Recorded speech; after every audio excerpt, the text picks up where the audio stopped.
Lagoon is the first amusement park to open up in the country, and I had the chance to be there for opening day. So, what was it like? In this video, I will tell you my experience at Lagoon on May 23rd, 2020. The first thing that we'll be looking at is queues. In the United States, social distancing is 6 feet. Thus, they had markers every 6 feet to show people where to wait in line. However, these markers are not enforced. The park has a limited capacity, however, I had no problem making a reservation once I got to the park.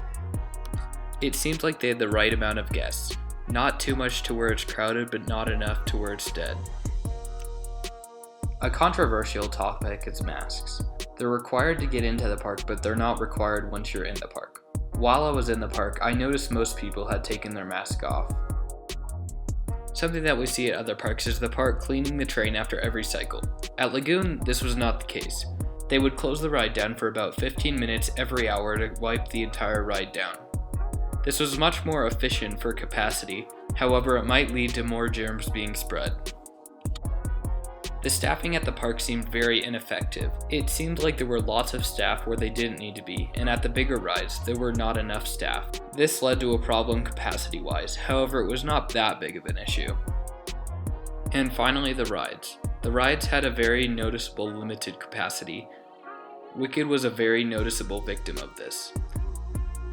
The ride, when it's running normally, only has 2 rows of 4. Now it can only run 1 of those 2 rows. Additionally, only one family can get in that 1 row of each car. This led to major capacity issues. This was the only ride where the line backed out of the queue. In conclusion, the park was much more laid back than what I had expected. That is not a bad thing though, it led to a much more enjoyable experience. In terms of things that they could improve on, I would recommend putting more staff at Wicked.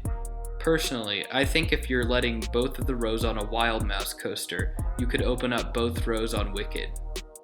You're still social distancing even if you're on the second row of a car where a different family is on the first.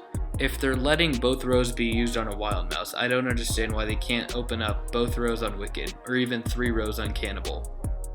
Both of those rides have a much bigger space in between the rows than the Wild Mouse does, so I don't understand why they can't open them.